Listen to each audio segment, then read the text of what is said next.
What's up, YouTube? It's Q Ventures back with another video. This time, I want you to come with me as we heading out on a dive trip. But before we have to get to the airport to catch our flight, I want to show y'all this cool reggae boutique that I stayed at here in San Andres. In the House Reggae is a cool hotel with photos of your favorite reggae artists and their music playing throughout.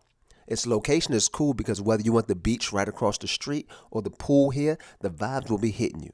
And all the rooms here are named after your favorite reggae artists. I had the Peter Tosh room, and the cool thing about that is the bar is right in front. And speaking of the bar, your first drink here at the bar is on the house. And the breakfast is fantastic. Alright? Need I say more about this? Alright guys, but enough about the hotel. I'm going to leave a link in the description, but we have to move. We have to get a plane to catch. So, before I go, take a look at this statue of Mr. Marley. Nena loca, me tiene loco en la cabeza cuando me tocas. Siento que todo está bien, pero en verdad yo no sé si tú lo sientes también.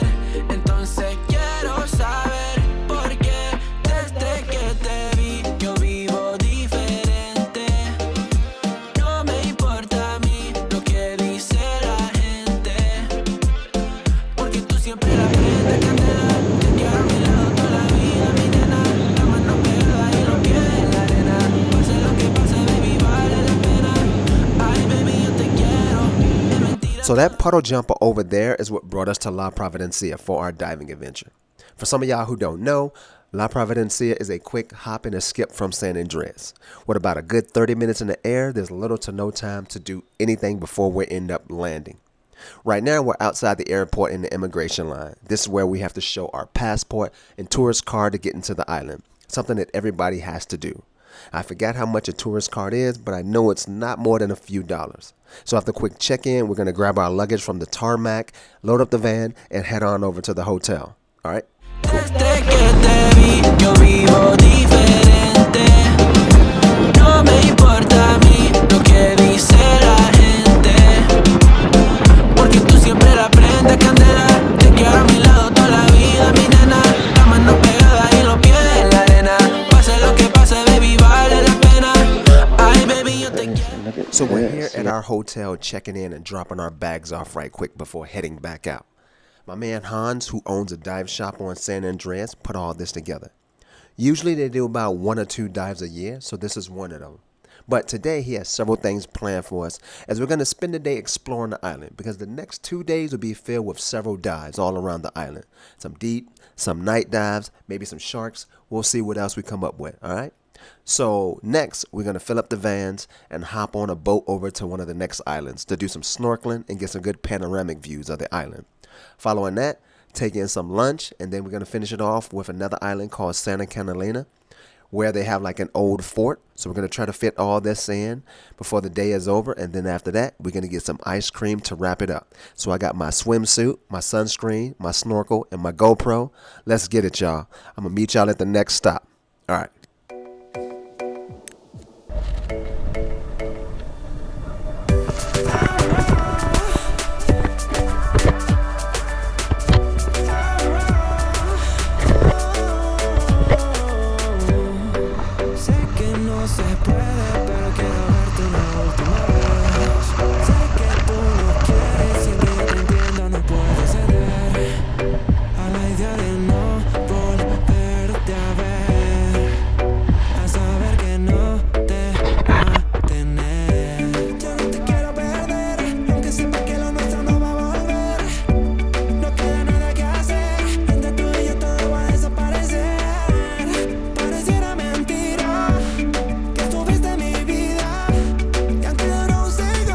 La Providencia is a Caribbean island off the coast of Nicaragua.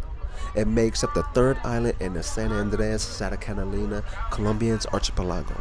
With only about 6 square miles total, this tropical island boasts a Caribbean climate of 90 degrees every day and a high humidity rate. It's located in the southern part of the Caribbean, and it's rarely if ever affected by hurricanes. Here's one last cool thing about La Providencia. The people here feel more Caribbean than Colombian because they're so far away. And with that, the languages that are commonly spoken here are Rastafari, Creole, and Patois. These are the dialects that you will hear most likely every day while you're on this island.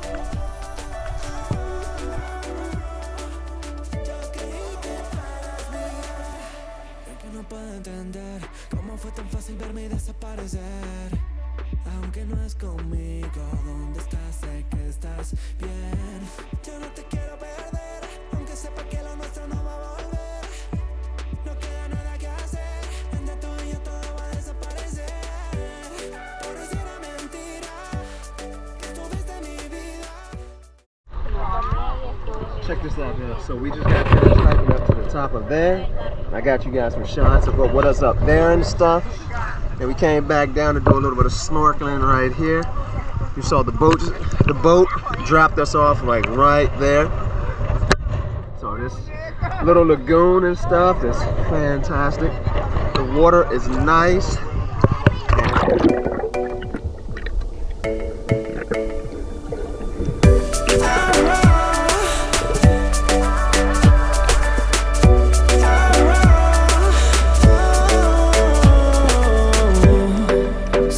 No se puede, pero quiero verte una última vez. Sé que tú no quieres y aunque yo te entiendo no puedo ceder a la idea de no volverte a ver, a saber que no te va a tener. Yo no te quiero perder, aunque sepa que lo nuestro no va a volver. No queda nada que hacer entre tú y yo. What's up, y'all? Alright, so we're back on land and we dried off. And after a quick trip around the island, now it's time to get some lunch. And what better place to get something to eat than here on the beach in the sun with friends. Now, while we drove around the island, what I noticed most is that many of the people here live on the exterior part of the island. You know, the rim around it instead of the interior. And much of the interior, from what I saw, is just hills, trees, and there's a mountain in the center that I think we might try to climb up if we got time. But as you can see, there's more boats out here than cars, which is very common for small islands. Just like over in San Andreas, many of the people there use mopeds or gators to get around than cars and trucks. But I'm getting off track talking about cars and stuff. That's another video. So instead of wasting time talking about that, I should be showing you views like this. I mean, do you really want to be in a car or enjoying the nice tropical weather here or the Caribbean winds blowing through your hair if you have some? Maybe. But me, I'd rather be in one of these beach chairs just relaxing, taking in the sun, watching these tranquil waves roll in, all while sipping on a margarita or daiquiri. You know, stuff like that. And like most of the Caribbean, many of the restaurants you're going to visit are all outdoor types. And the most common food is going to be fish. But unfortunately, I'm not a seafood person, so it's chicken for me as usual. But don't let me stop you from trying to see chicken like the rest of my friends are here. All right, we're going to finish this up, and then we're going to sit there and get to the next spot. All right, guys.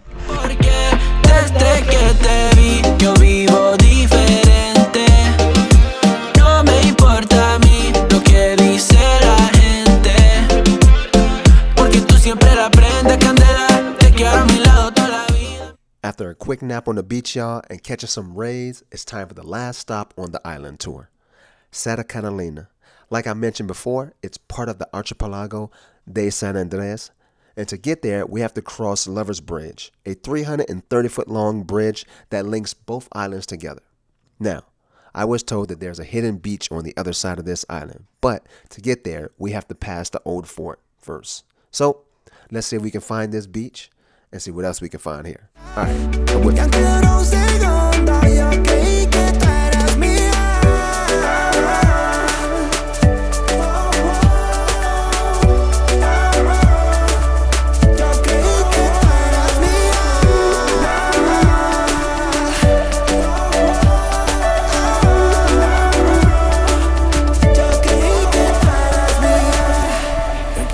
Entender cómo fue tan fácil verme y desaparecer.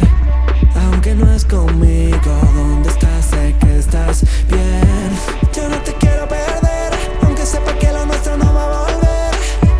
No queda nada que hacer, entre tú y yo todo va a desaparecer. Pareciera mentira que estuviste en mi vida, que antes de un segundo yo creí que tú eras mía.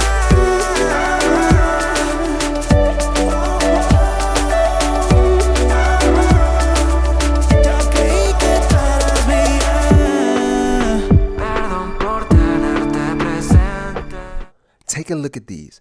These very batteries are the last remnants of what used to be a fort that overlooked this island.